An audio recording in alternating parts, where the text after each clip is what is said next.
jumping into Formula One with no knowledge, without knowing anything, and I feel that was the time I had the most pressure ever in my career when I started racing in Formula One.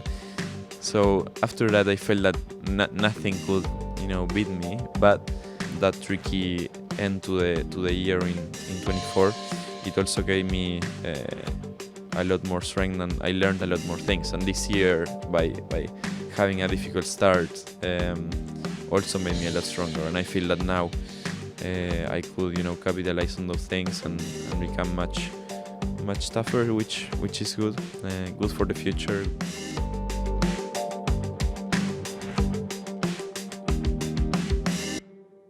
Welcome everyone to F1 Beyond the Grid. My guest this week is Alpine star Franco Colapinto. Franco, lovely to have you on the show. How are things? Yeah, good. Thank you. I'm very happy to be here. I was waiting for my opportunity, and here it comes. So, yeah, thank you, Tom. Good morning. It's too early, actually. It is a little bit early here in Baku, but I'm excited to be speaking to you in Baku because it's the anniversary of that wonderful race last year, your first points in Formula One. Can you remember how it felt? Yeah, I can remember. It was a very special moment, and of course, I think so far the nicest weekend since I started in Formula One with Austin as well. That was a very good weekend, but definitely a street drag, my first street drag race in the calendar, my second ever race in Formula One, and to be in Q3 scoring points after a tricky start was just more than what I would have dreamed of. So, yeah. As you crossed the line in P8, what did you say? I said a lot of things, probably some Spanish words. Shouldn't say here. And then just, a big thanks to the team. They were spending a long time since not having those two cars in the points or getting a good result, or both cars in Q3. And my side of the garage also needed a bit of motivation, a bit of a pump up, and that brought them that. And I was just very happy to see that, with a nice attitude, with some good results, with that motivation and those kind of emotions, I could push and move the team forward on my side after only 2 races that I've done together. So, it was definitely a big experience for me, a part of the points and the emotions, the happy feelings of the points was also just a nice learning, I think, the weekend before, with many new things, but with also that really important side of motorsport, of working as a team, of working with so many people that I never really worked before. In F2 you're with one engineer, with 2 mechanics, and that's really it. Here, with so many people involved, it's really important to bring them all together, to keep them and stick to it. How did that result go down in Argentina? Well, I was here, so I don't really know. But no, it went, of course, very nicely. It was a very long time since Argentina scored points in Formula One. I think it was like 40 years since one was in Q3, and also since they scored points. So I think it was mostly also the shock of course, jumping into a Formula One car, not ever doing any testing, not doing any preparation, going straight into Monza, getting P12 close to points, and then coming here, Q3, and then points in the race. It was that shock to the people as well, that they could see that something good was happening and something really good was coming out of it, and it just brought them, a lot of expectations and a lot of support that they were already in F2, but since they saw this, they were like, oh, F1, and they started to get a bit more into it. Can you tell us a little bit now about your journey to the top? How does a guy from Pilar, near Buenos Aires, Pilar, yes. Near Buenos Aires, set about a Formula One dream? Yeah, it's very, very, very, very long way, and just many ups and downs, as motorsport always has. But I think to arrive here today, it's been just, so many things, and I went through millions of different moments that I was like, oh, I think I cannot do this, and then it's like, oh, it's getting closer, and then, year after year you start to get a little bit closer to the dream, and you start to believe that it's actually possible. But when I started in Argentina, I was not really into F1 motorsport so much. When I was very, very young, I was actually into like Dakar, quads, and still something, with 4 wheels or 2 wheels and an engine. But when I was 2, 3 years old, I always used to watch these kind of motorbikes, just Dakar, and I loved that. When I was 4, I got my first quad, so I was very young and in the countryside riding the quad. I got until 7, I was like that, and I was getting bigger and bigger and bigger. So when I was 7, I got like a Yamaha that was like a like a 350. That is a very big quad, with gears and everything. It's still a quad or a motorbike? It's a quad. No, motorbike never, because my dad used to ride, and he's broken every bone of the body. So I was gonna say, is there any racing heritage in your family? And your dad raced motorbikes? Yeah, so he raced motorbikes. He also had a touring car team in Argentina of TC, that is like the most famous and most popular championship in Argentina. And I always used to go to races as well. And then I started to get to know the drivers. I loved like the mechanic part, the engineering, and I loved how the cars were working, to understand all that part. And so I would go, and I was like 5, 6 years old, and I used to go alone around the paddock, and everyone knew me in the paddock, the drivers, and everyone was like, oh, they're here, super small. And I used to go before the doors of the paddock would open, and wait there and open the tent for the mechanics. And I started to do that, and I really loved it. I don't come to the paddock before it opens anymore. It's a bit late, a bit after that.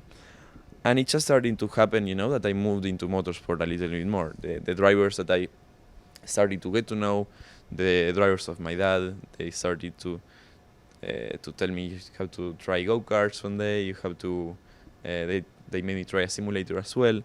And then that's how it started happening. And until one day, one of them, Lucas, took me to a go-kart track with a karting, and then I started there. I did my first test when I was 8 years old.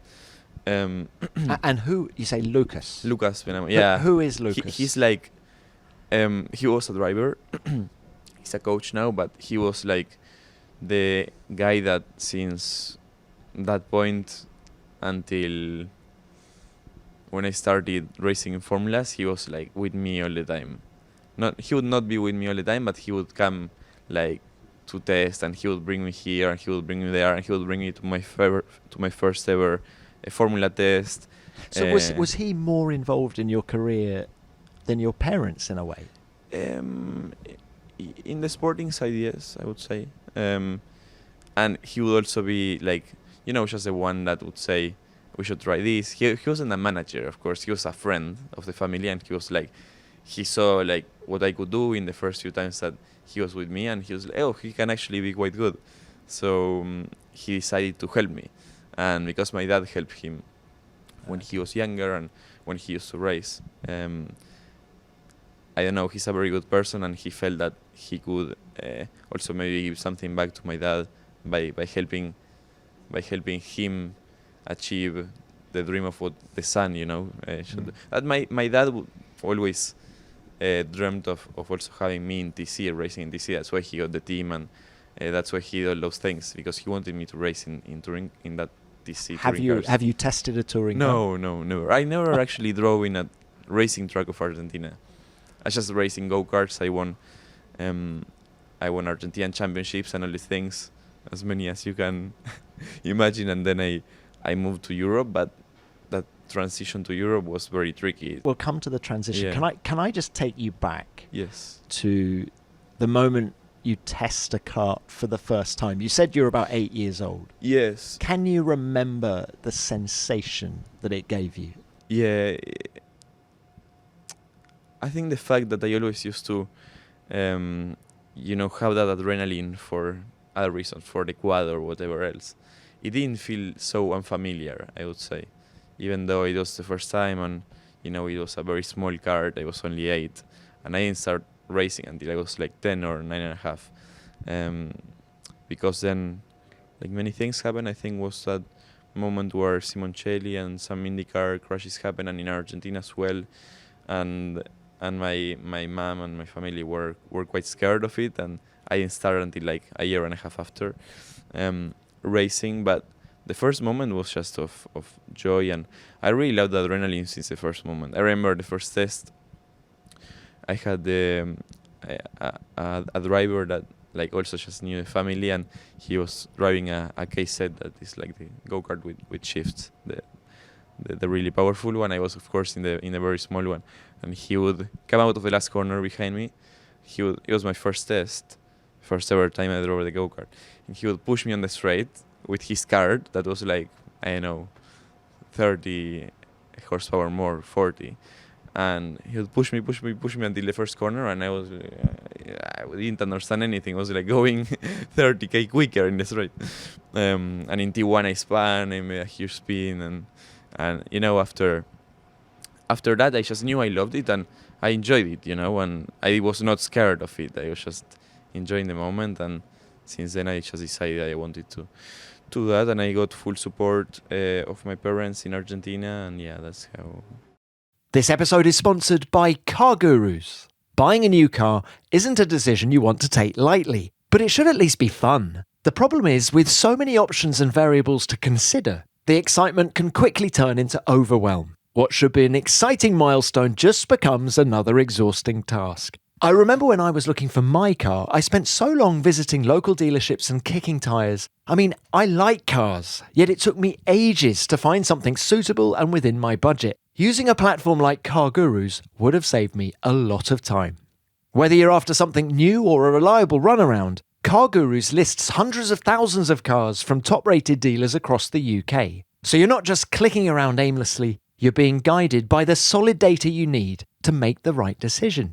Their site makes it super easy to navigate your options with advanced search tools, price drop alerts, in-depth vehicle details, expert advice, and transparent deal ratings, so you can feel confident about your big purchase. Over 6 million buyers have already found their best deal with Car Gurus. Go to cargurus.co.uk to make sure your big deal is the best deal. That's Car Gurus, cargurus.co.uk. cargurus.co.uk. Car Gurus. Search, buy, sell, sorted. Our next partner is Vanta. Trust isn't just earned, it's demanded. Whether you're a startup founder navigating your first audit or a seasoned security professional scaling your GRC program, proving your commitment to security has never been more critical or more complex. And that's where Vanta can help you get compliant fast and stay that way, thanks to its industry-leading AI, automation, and continuous monitoring. With Vanta, you can automate compliance across more than 35 frameworks, including SOC 2, ISO 27001, and HIPAA, fly through security questionnaires up to 5 times faster, and let it all run quietly in the background while you focus on growing your business. I love how Vanta helps companies of all sizes save time and money. In fact, according to a recent IDC study, Vanta customers save over $500,000 a year in costs and are 3 times more productive. Because establishing trust isn't optional, that's why Vanta makes it automatic. Visit vanta.com/grid to sign up for a free demo today. That's vanta.com/grid. At what point did the desire for Formula One come on your radar? I think was when I was starting to win and starting to do something in karting, you know, when I started to race the first year. the kids used to race since they were 5, so wasn't really winning the first year. The second year I started to win. When I went to the bit bigger cars, I started to win and to get really good results, and then I was a big fan of Formula One. I was watching onboards all day, watching all the previous races, and since then I became a big fan. I was actually a bit more into Argentinian racing as well. Racing there is amazing, and I really followed it. I used to go to races, and that's actually how I got really close to it, because I was a big fan of some of the drivers, and it's like they were This is touring cars, though, yeah, right? they were my idols and my heroes, and I was loving to one day be there. But when I started to watch Formula One and karting in Europe and all this kind of stuff, that it's really far away. I was like, I want to be there, and I want to, like, I started to win Argentina. I was like, I want something else to do with my life, not just this. And so I was like, this is tough, but I want to achieve that, and that's how it kind of started. And Franco, that was aged 14. No, well, when I started to like F1 was much earlier. Was Sure, like when I but the was 10, move 11. to Europe to pursue the dream. Yeah, so when was I was 14? when I was 13, I did some race in Europe. Like my dad gave me as a present to take me to some race in go-kart there in Italy. That is called the Winter Cup. It's like a race that you do in February, I think it is. So it's before everything starts, but it's like a where all the teams goes, because it's one of the main races of the year, and of the early part of the year is one of the main ones. And I never really like tested before, they just are constantly doing laps, these kids, non-stop. I wasn't, so I just went straight to a race. I arrived the Monday before the race. Then you start testing on Wednesday, Thursday, quali hits, all these things. And I had a really good weekend, not really knowing the track or the team or anything, and I was on the podium. I was second. So like they were very impressed, some people, because they never heard of this Argentinian guy before, who he was. Argentine hot shoe, Franco yeah, Colapinto. they didn't really knew. So it was a bit of a shock for me as well. Was a bit of a shock. And since then, I think some teams started to look at me.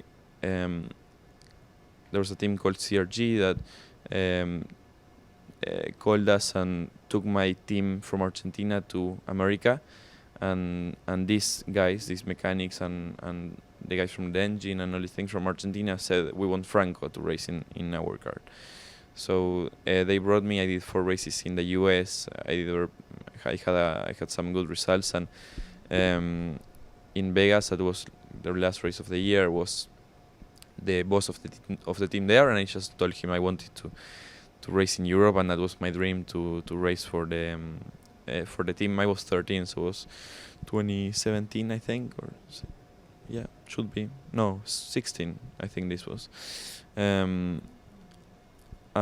after a while, I got an email of him saying that of course they would take care of it, and they would love that I come to race to Europe in all these European races. So that's how it started. But of course, my family couldn't really support it, and it was a lot of money. So that's why I need the help of someone like that, and that's why I went to talk to him. And yeah, it turned out quite nicely.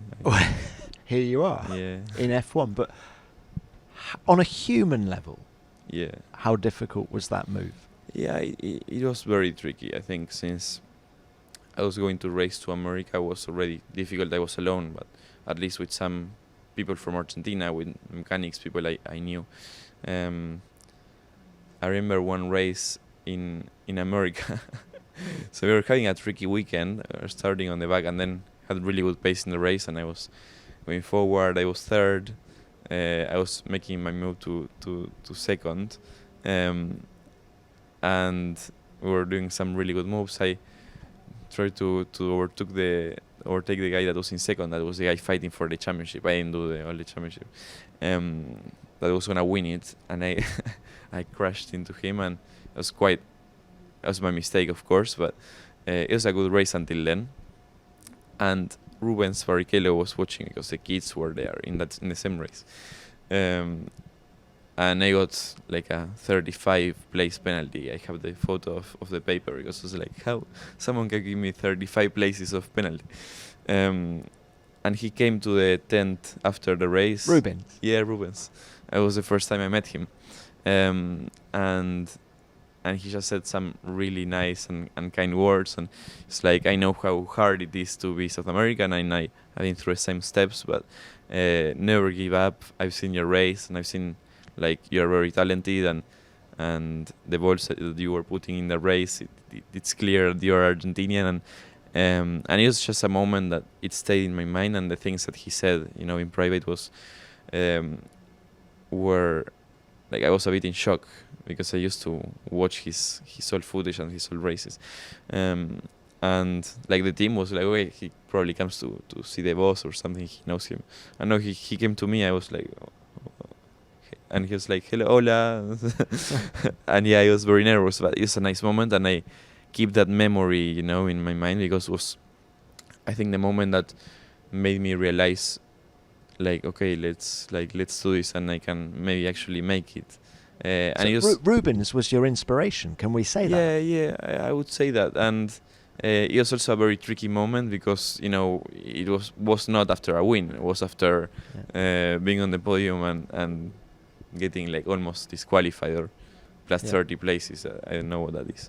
So you can say it was a bit of an inspiration, and in a tricky moment, and a moment that you're in the floor and in the bottom, you get something like this, and it suddenly pumps you up, and you're like, okay, let's go to the next one.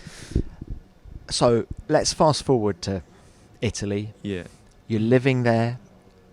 Are mum and dad on the other side of the world? Yes. Or are they with you in Italy? No, in Argentina. Like, I got the email from CRG that could go to race there, that they had I could stay in the factory living there because I couldn't afford an apartment or anything, so they let me a place in the factory. It's like they had some apartments above, so I was living in the factory with some mechanics, and I was just going every day to the workshop, and it was nice. It was a very nice experience. I loved the mechanic part of the cars and of the go-karts and all that. Did you get homesick? Yeah, many times. Yeah, I used to get very homesick. Homesick? Sick. I was like, not physically sick, but just it's an expression to how much did you really miss home? Miss home. Did you feel very upset? Yeah, I know English, but those. yeah. But did you get very upset? So yeah, I was only 14 or 13 at the start, and it was tricky for me, especially. Again, I think the tricky moments is when it doesn't go well. When it goes well, it's very easy to enjoy and to be like, very happy and to be enjoying the moment. But when it doesn't go well and you're alone, and when everyone used to go for holidays, or when they didn't used to work in the weekends, what did you do? And the factory would be closed. Then what would you do at the weekends? Well, I would go to the shopping mall that was closed there, and I would do some. Who with? Alone.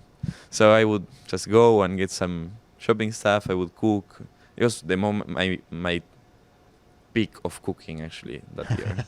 Just cook.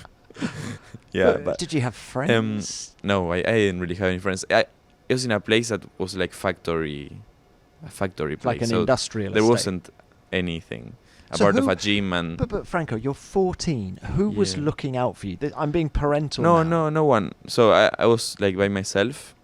Did you have a manager? No, I didn't have any manager. So I was alone. I had, of course, I was like with the mechanics daily. I would go to the workshop and I was with them. No one was taking care of me. I remember one race was in England, so we had to cross like the channel.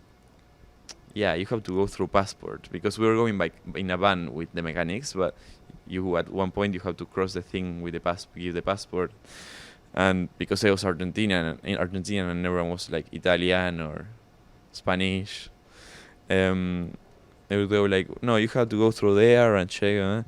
So the van had to go through a thing. So like he needs to come down and show the papers. So I went down, I showed the papers because my parents signed for me to travel alone and these things. And like a woman, when I gave the passport, she's like, you can't be here, you should be at school, and so she was very upset, and she was like, she was feeling like being my mom, but I'm like, yeah, but I'm here like doing what I love. And I don't know, for me the best school is living a life that you actually never thought, or no one else is living, and living in a place that you're learning a new language, and living in a place that you're learning by the hard stuff, and I think that year when I left, I felt like 3-4 years older than what I arrived, just the mental side and how much mature I was in a very short period of time. But because I became very hard and very strong inside because of all the things that I lived, it was not an easy year, and I was going through a tricky moment, and living through that and going through that alone at that age was very tricky. And this woman was just very concerned. She was very concerned. I think she didn't want to let me through. She was like, you should be at school with your parents and with your family. Can I pick up on like, that? What do you think is Lando doing, or these British guys racing cars? They are still not going to school, so I think there was remote learning going on. I mean, when me too. When were you last in a classroom? So what age were you? Last year, actually. Yeah. Last year. What were you studying? I finished school last year. So I had 1 year left. Used to study remotely. And the year of COVID, I started like racing too much, and I was like, I'm bored of school, so I stopped. And I had like half a year left of the last year, and I did in December last year when I arrived. So I went back to Argentina for summer after F1, and I did the last few subjects I had, and I got the title and everything. But what title do you have? The school title. I finished school. Last year I finished school. Congratulations. So at 21 years old I finished school. Yeah, but I got the hat and everything, What do you think you missed out on as a teenager? What were the guys you grew up with? What were they doing back in Buenos Aires? Still normal things. Normal things, which you what a 14-year-old would do, And I wasn't doing that anymore, and when I came back, it felt very odd, but it didn't feel as before, and I think that's why, like later on in my life, I started to get involved always with older people than me, like 3-4 years older, and like my best friends now are older than me always, They are not my age. If I'm 22, they are 25, 26, 7, and that's who I'm closer with. But because since I was very young, when I was like 15, I would be with my friends that were also 15, and they felt just very young, and I started to just not feel so good with them as before. I started to feel that we were a bit different, and that I was just older and more mature, and like doing different things and living different things, very, very different things. Did mom and dad come and watch you race in Europe? So like the first time I went to Italy, my dad came with me. That was when he left me, and then he left me there, and of course after that year I had a test and a race in F4. That is where the other stuff started, and I didn't see them again until the end of the year. So when I went back to Argentina to finish school and everything, it was like November, probably October. Then was when I saw them again, and was of course very nice, but it also felt strange at one part. Like after 2 weeks, living with someone, to me it starts to be a little bit tricky. Can we just develop that theme further? So you living in Italy, you matured quickly, and you hung out with people older than you. How did being separated from your family change your relationship with your family? So I think the relationship, it's still the same. Like it didn't really change the amount of love or how close we are with each other. It just changed a bit the like what I need from them, because I've been alone a lot of time, and it's not only with my family, but it's with anyone. I like nowadays I love living alone, and I really struggle to like live with someone else, and I really struggle. For example, when I go to Argentina to be living with my sister or with my mom, dad, with anyone in the same place, because I like the things how I have them. I like to cook my chicken and rice every day, and it's suddenly like a lot of things in the routine changes that I actually really enjoy when it's for a while, but more than a month that maybe I'm in Argentina, it might become a little bit too much. So it suddenly, from being I really needed the family to be with me all the time when I was young, and I loved going to the asados and spending time in the weekends.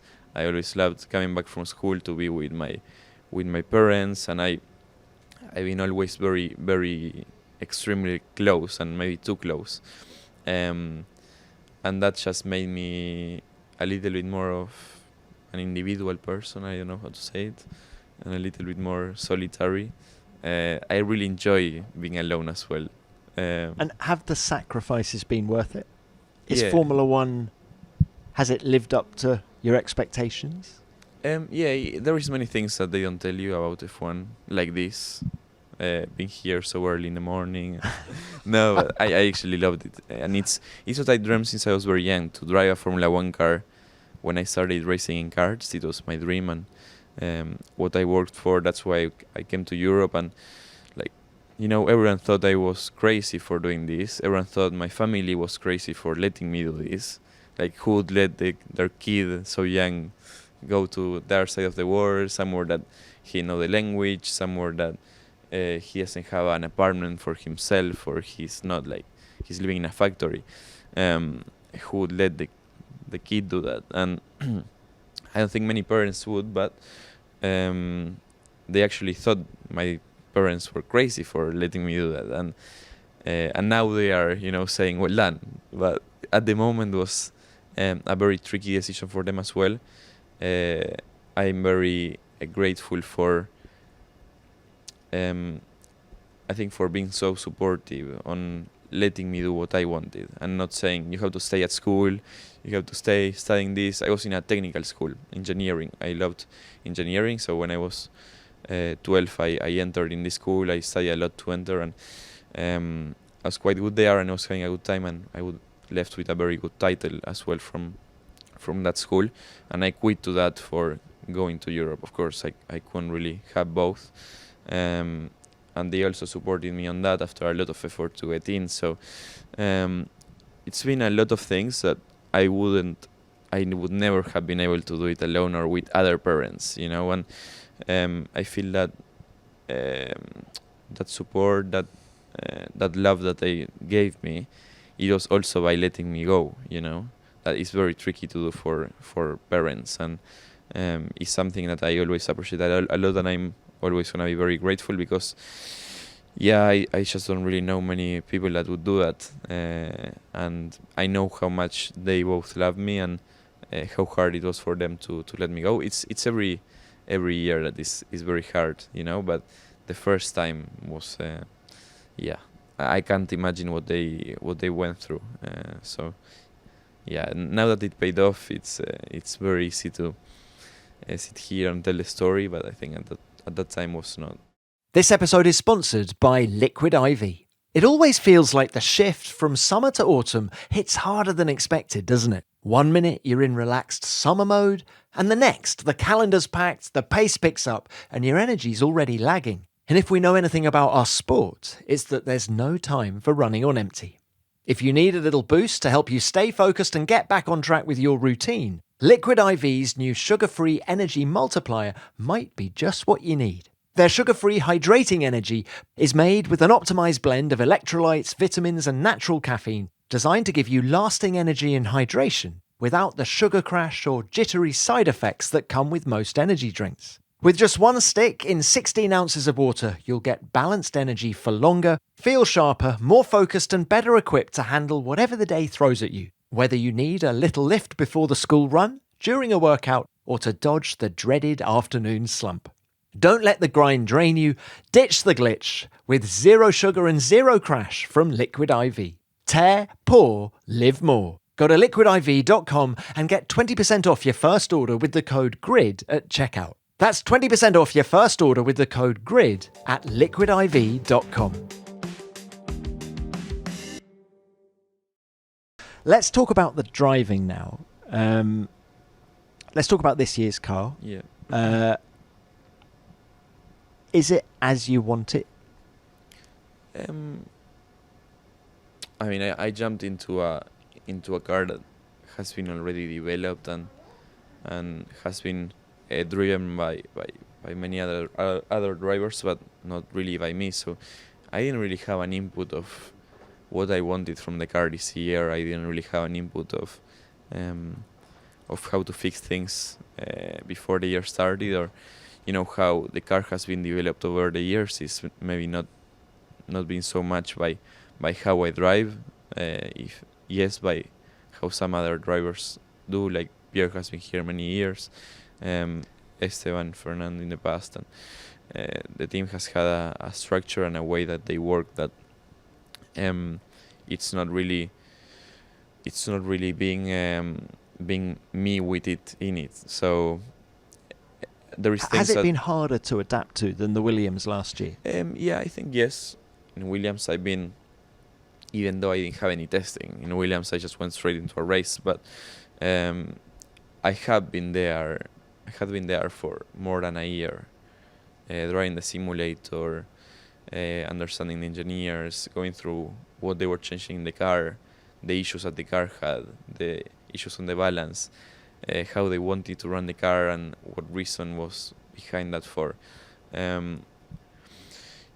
Here was more like I went into a team and into a new car, having the experience of a car that I've driven before, and having that experience also brings me some things that I want to have but I can't have.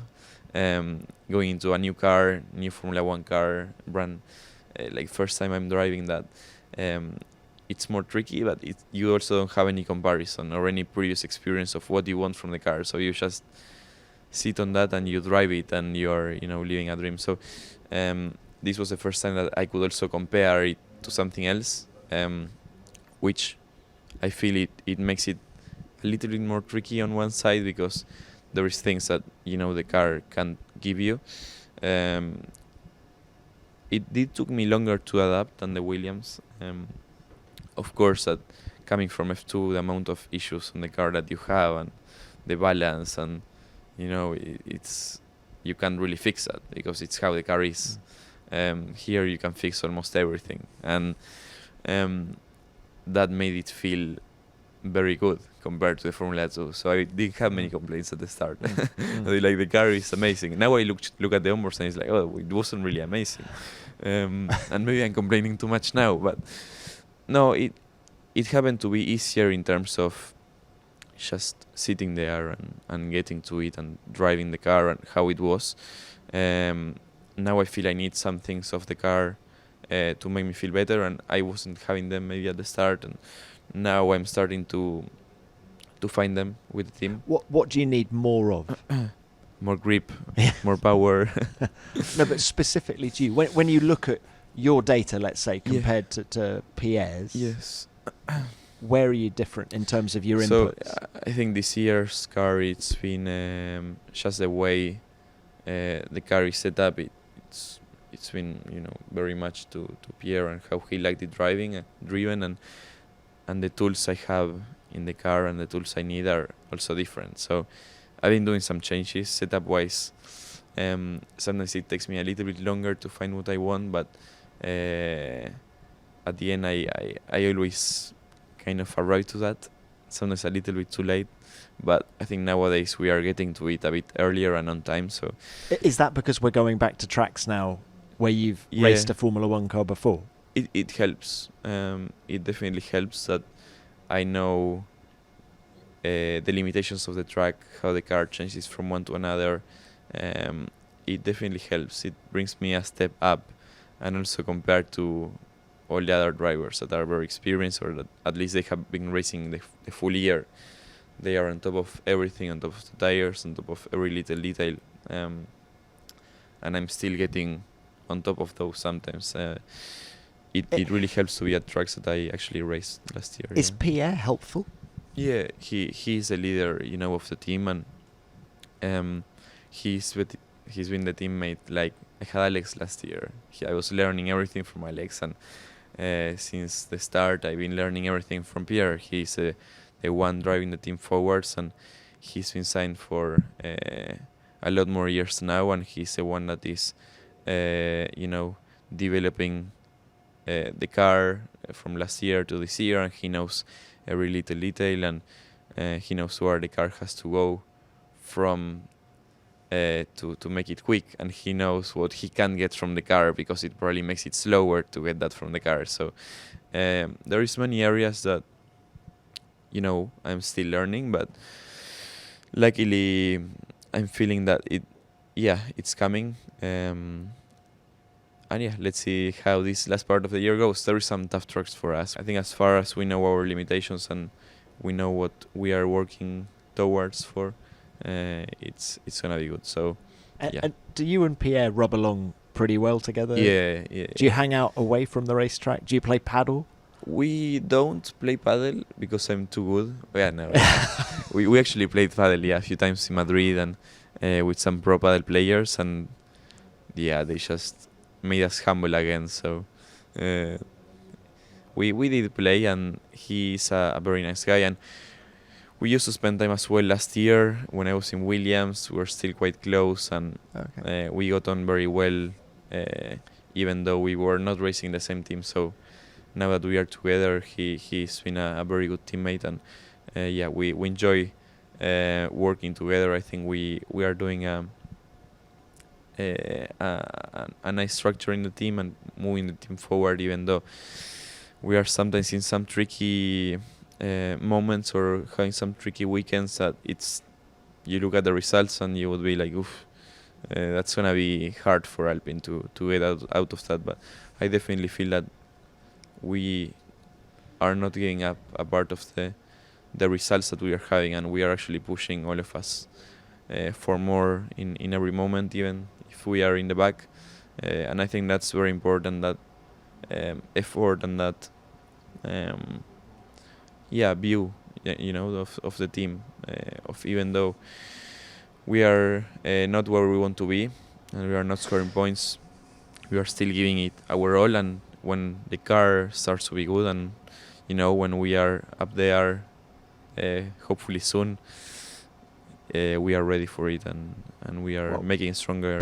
Pierre clearly believes the potential's there, because, as you said a moment ago, he's signed long term. Yeah. He has a very good relationship with Flavio Briatore, doesn't he? Tell us about your relationship with Flavio. I have a very good relationship too, Do you speak in Italian, English? Italian. You have to, yeah. Not allowed. That's why it was really, at the end, was a really good choice to go to Italy when I was 14. Much better than any classroom back in Buenos Aires. Exactly. Right? So, no. Is Flavio quite hard with you, or is he... He is hard with everyone, and he's, the way of... his way of making the team work and making the people motivate, it's sometimes a bit hard, and sometimes it can feel, a little bit too much if you don't know him, but he's, a person and someone I really believe in, and someone that I believe that is gonna move this team forward, and is gonna put Alpine back at the top. So I learned a lot from him this year, and I learned, Franco, can I ask you, what have you learned from Flavio? Well, he made me a lot stronger, and what, mentally? Yeah, mentally. He's not training you physically. No, not physically.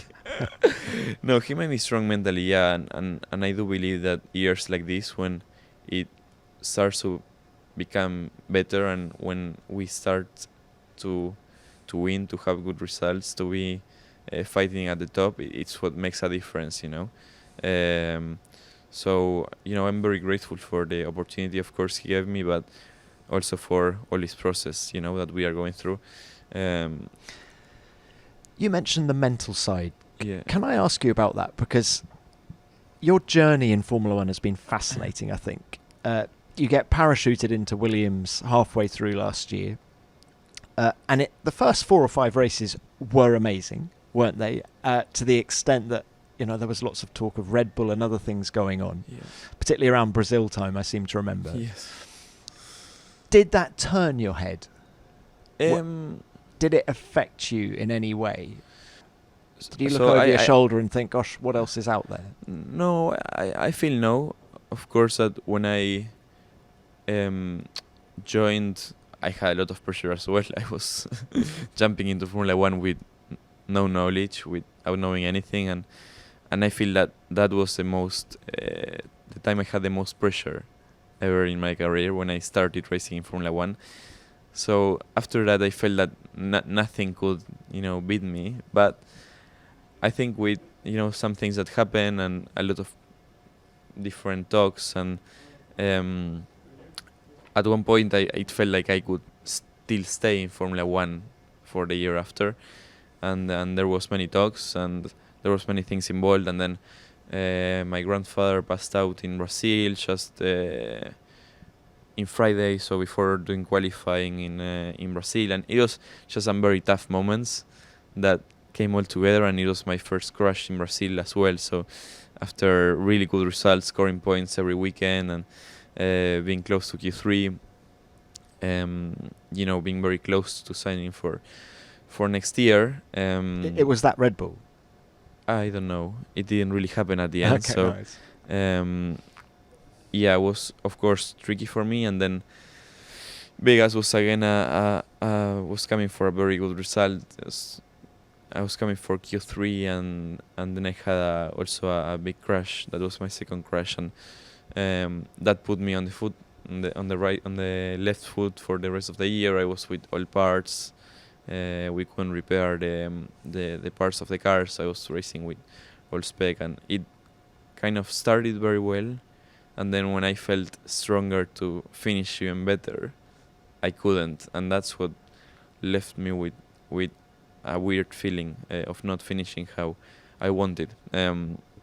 So I think that was the trickiest part of last year. Of course, that again, when it goes well, it's very easy, and it's also tricky to learn much. When it goes bad, when you're in the bottom, it's much easier to learn and to become stronger. And I also think that that's what happened, after those tricky weekends and that tricky end to the year in 24.